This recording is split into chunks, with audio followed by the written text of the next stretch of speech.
Hello friends, good evening and welcome to my channel Play with Data. So आज की video में आपके सामने डाटा है और हम इस डाटा को एनालाइज करेंगे और उसके बेसिस पे कुछ रिपोर्ट बनाएंगे. सो ये थोड़ा लेंथी डाटा है. इसमें देखते हैं क्या क्या कंटेंट है इस डाटा में, फिर उसके बेसिस पे हम रिपोर्ट तैयार करेंगे. देखो, कस्टमर आईडी है, इसमें कस्टमर नेम है, उनका ईमेल आईडी है और वो कस्टमर. अब ये डाटा को जरूर समझना, फिर एनालाइज करने में एक इसको जो मैं बता रहा हूँ पहले, ऐसा नहीं कि बस इसको उठा के आप वीडियो को आगे कर दोगे और वो सिर्फ भी रिपोर्ट देख लोगे. ये रिपोर्ट बनती है इस डाटा पे. जब तक इस डाटा को देखोगे नहीं, समझोगे नहीं, तब तक कैसे एनालाइज करोगे इसको, है ना? कौन कौन से क्राइटेरिया पे कर सकते हैं एनालाइज, वो देखना होता है ना कि ये लाइन आइटम है करीब 20 में से 4 या 5 पे हम एनालाइज कर सकते हैं. अब देखो ये फनल स्टेज क्या है, मतलब कि जो कस्टमर आ रहा है उसका सोर्स क्या है. सपोज एक कस्टमर है, उसने एडवर्टाइजमेंट देखा, हम गूगल पे या यूट्यूब पे गूगल एडवर्ट पे अपना वो चलाते हैं, ऐड चलाते हैं. उस ऐड को देख के वो मतलब हमसे कुछ चीज परचेज करने आया है. तो ये कस्टमर फीडबैक फॉर्म भरवाते हैं, वो कई जगह होता है ना, शॉप्स पे और शोरूम्स पे. तो वो चीज उसमें ये फीडबैक होता है कि आपको रेफरल कहाँ से मिला. तो उसने आपको हमने गूगल एड्स पे देखा था, ठीक है. तो वो चीज है इसमें कि ये जो कस्टमर है जेम्स, उसने गूगल एडवर्ट पे हमारा एडवर्टाइजमेंट देखा, जिसके बाद वो परचेज जो भी हम बेचते हैं उसे परचेज करने के लिए आया है. उसकी कस्टमर की एज है 33, न्यूयॉर्क का रहने वाला है और उसने परचेज जिस दिन किया वो ये डेट थी. प्रोडक्ट का आईडी ये था, प्रोडक्ट नेम प्रोडक्ट एस था और उसकी कैटेगरी इलेक्ट्रॉनिक थी, हो सकता है वो टीवी लेके गया हो. और प्रोडक्ट डिस्क्रिप्शन प्रीमियम फीचर वाले थे. प्रोडक्ट कॉस्ट इतने की थी, प्रोडक्ट की जो कीमत थी वो इतनी थी. और प्रोडक्ट की रेटिंग, मतलब अब कस्टमर फीडबैक आता है ना, ऑनलाइन हमने वो कोई चीजें बेच रहे हैं रिटेल की, मैं जैसे रिपोर्ट बना रहा हूँ तो ज्यादातर ऑनलाइन शॉपिंग होती है रिटेल में. रिटेल शॉपिंग जो होती है, मतलब आजकल शोरूम तो कौन जाके खरीदता है, ज्यादातर फ्लिपकार्ट और इससे अमेजोन से खरीदते हैं. और जब 1,000 बंदा खरीद रहा है उसमें से 500 बंदे रेटिंग दे देते हैं कि भाई 5 में से कितनी रेटिंग, कोई 4.5 दे रहा है, कोई 4 दे रहा है, कोई 5 दे रहा है पूरी. तो एवरेज आउट करके निकल गया है कि 4.7 है इसकी रेटिंग, ठीक है. प्रोडक्ट सेल रैंक, उस सेल, टोटल सेल में उसकी रैंकिंग कितनी है, मतलब अगर मेरी कंपनी 5 चीजें बेच रही है तो उन 5 में से कौन से रैंक पे आता है. नंबर 1, सबसे ज्यादा जो सेल कर रहा है नंबर 1 रैंक पे आएगा. परचेज अमाउंट, ये इस कस्टमर ने हमसे जो खरीदा वो इतने में खरीदा, 330 ये डॉलर लिखा हुआ है, $330 में, जो कि हमने कहीं से खरीदा था बेचने के लिए 120 में, ठीक है. किस पेमेंट मेथड से, क्रेडिट कार्ड से खरीदा, ट्रांजेक्शन नंबर लिखा हुआ है और शिफ्ट, मतलब ये शिप कर चुके हैं या अभी नहीं हो चुकी है शिप, एड्रेस दिया हुआ है. मार्केटिंग चैनल, सोशल मीडिया है, सर्च इंजन है, ठीक है. सोशल मीडिया से मतलब उसने फेसबुक पे गया, फेसबुक पे देख लिया, हाँ भाई ये. सर्च इंजन, उसने गूगल पे सर्च किया था, ठीक है. और कैंपेन नेम, अब हमने अगर कोई कैंपेन चलाया है ऑनलाइन, उसका कुछ कैंपेन नेम होता है, जैसे समर सेल निकाल दी है, ठीक है, समझ, विंटर सेल, स्प्रिंग प्रोमो, इस टाइप के निकलते हैं, ठीक है. फिर डिस्काउंट अप्लाइड, कितना डिस्काउंट था उस पे.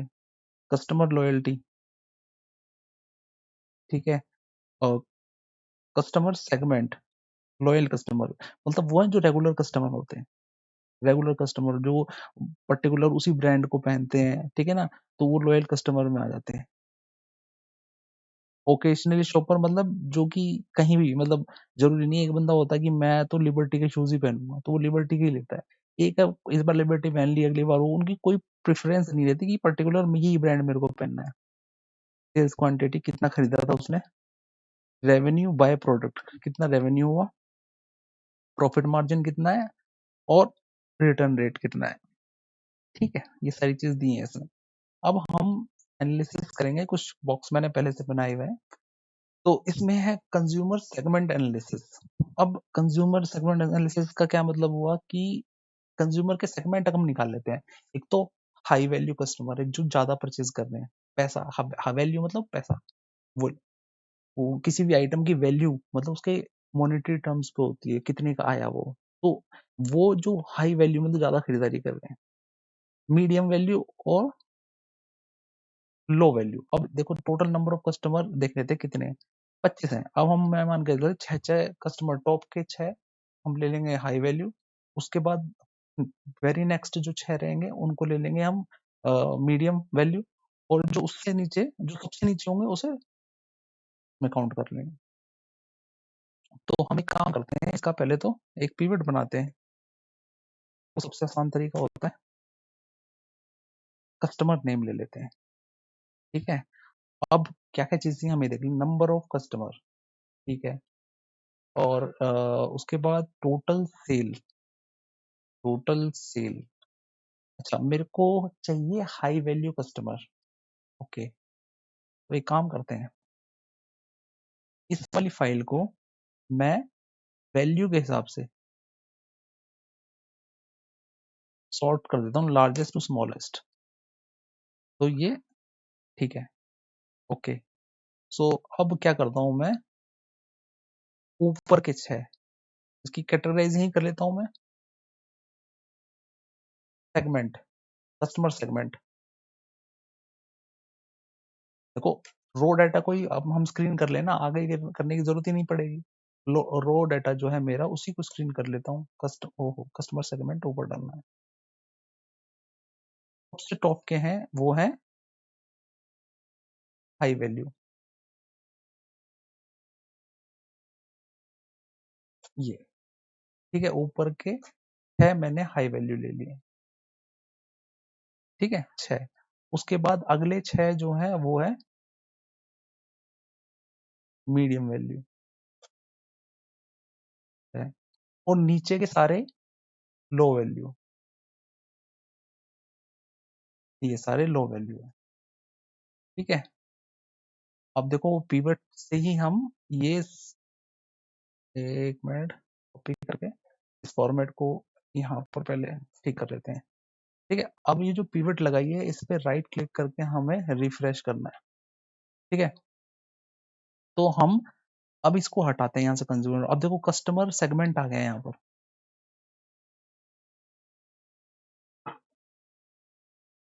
अब यहाँ हम करेंगे कस्टमर सेगमेंट आ गया ना, यहाँ पहले नहीं था। अब हमने ऐड किया है इसमें डाटा में, तो कस्टमर सेगमेंट आ गया यहाँ पर।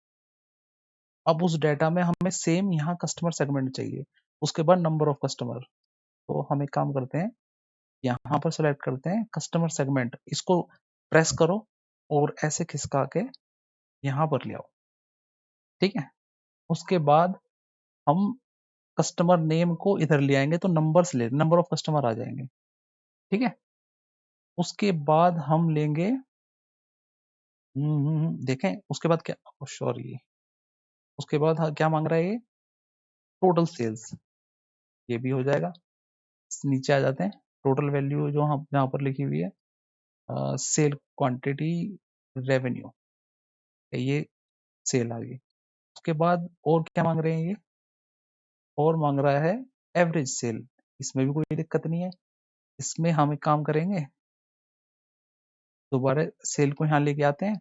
अब देखो यहाँ सेल को लेके आया मैं, रेवेन्यू को, यहाँ पर देखो दोनों में सेम अमाउंट आ रहा है, sum of revenue, sum of revenue.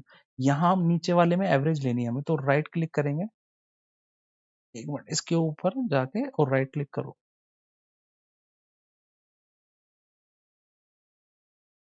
ठीक है। वैल्यू फील्ड सेटिंग पे क्लिक करेंगे, और यहाँ सम है, सम दूसरे नंबर पर काउंट है, फिर एवरेज है, हम एवरेज को सेलेक्ट करेंगे। तो हमारे पास एवरेज आ गई।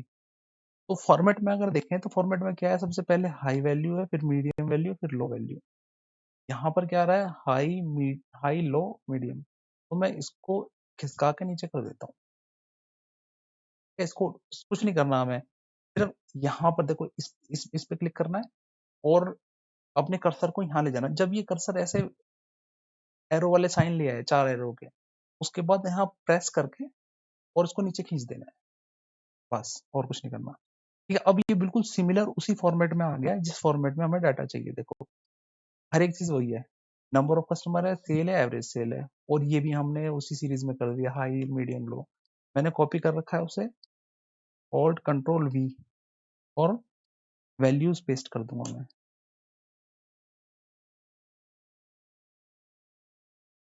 ठीक है, तो ये हमारा पहली रिपोर्ट तैयार है। कोई इसमें शक और शंका? मेरे ख्याल तो नहीं होनी चाहिए। देखो मजा आ रहा है रिपोर्ट बनाने में, और पहले तो मैं ये देख भी लेता था कैसे करना है, पर अब की बार मैंने चलो देखेंगे आराम से जब रिपोर्ट बनाएंगे।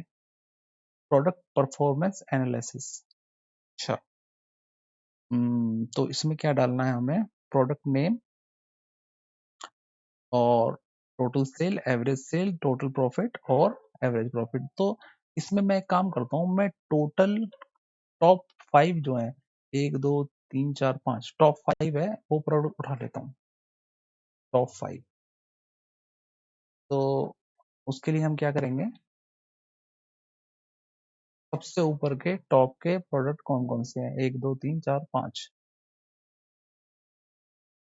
लिस्ट कर लिया। कैटेगरी क्या है इनकी? ये सारे इलेक्ट्रॉनिक्स के।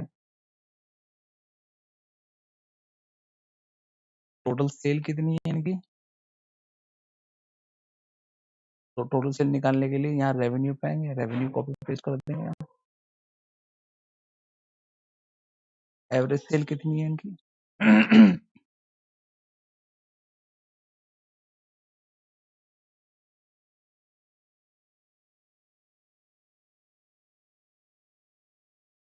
एक मिनट,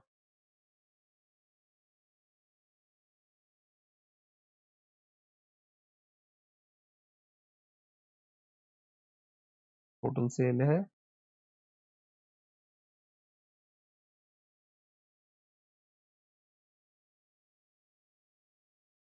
उसके बाद टोटल एवरेज सेल।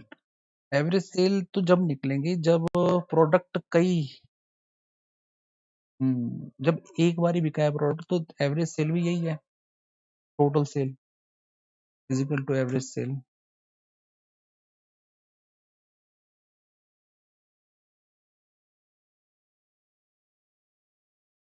तो ये रिपीटेड नहीं है ना। अगर सपोज प्रोडक्ट एस जो है वो 3 बार होता है, मैं अब समझाऊंगा आपको, कहीं आपको लग रहा हो कि ये एक बार हमने बेचा 1500 रुपए का, एक बार बेचा हमने 1700 रुपए का, एक बार बेचा मैंने 1650 रुपए का, तो टोटल कितनी बार बिका? उसकी टोटल सेल होगी 4800। टोटल सेल, मैं एग्जांपल दे रहा हूँ आपको, अब आप समझ जाओगे इस एग्जांपल से। लेकिन इसकी एवरेज सेल कितनी है? एवरेज प्राइस इसका एवरेज सेल इसकी बनेगी, इसको तीन तीन बार सेल हुआ, 3 प्रोडक्ट सेल हुए इसके, 1 2 3 डिवाइडेड बाय 3, ये है 1616। ठीक है, टोटल प्रॉफिट कितना है इसका? टोटल प्रॉफिट यहां से निकालेंगे सीधा सीधा। Cell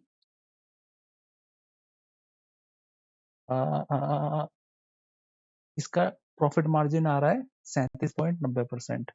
this into, sorry, total sale का प्रॉफिट मार्जिन ले लेते हैं हम, वही प्रॉफिट होगा उसका, प्रॉफिट मार्जिन एंटर करो। ये इसका प्रॉफिट है, टोटल प्रॉफिट। प्रॉफिट मार्जिन मतलब जो टोटल रेवेन्यू जो है उसका प्रॉफिट मार्जिन से मल्टीप्लाई कर दो तो वो मतलब ग्रॉस प्रॉफिट निकल आता है। मैं मतलब इसके ऊपर पिछली वीडियो भी बनाई है, आप ग्रॉस प्रॉफिट वाला देखोगे तो समझ जाओगे क्या होता है। एवरेज प्रॉफिट सेम रहेगा, ये सिंगल आइटम है, इसमें ये आइटम रिपीट नहीं हो रहा।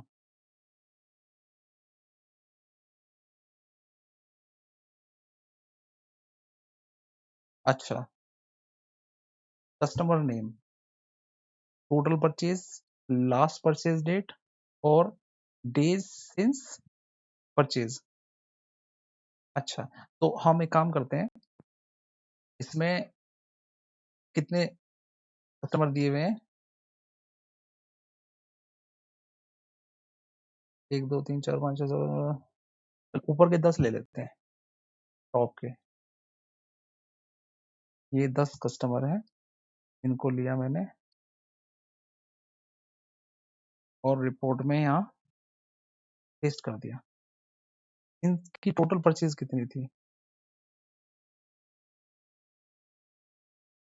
ये परचेज है टोटल इनकी। लास्ट डेट परचेज, तब इन्होंने लास्ट परचेज की थी, इस डेट को परचेज किया इन्होंने लास्ट। ये पहले डेट का फॉर्मेट ठीक कर लेते हैं। डेट का फॉर्मेट ठीक करने के लिए अपन को क्या करना है, में जो स्पेस है उसे खत्म करना है। यहाँ से खत्म हो गया, आगे अगर कोई स्पेस है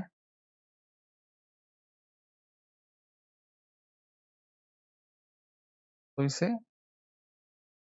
आगे से भी खत्म करना है। ठीक है, तो अब जाके देखते हैं हम लास्ट डेट। ठीक है, आ गया।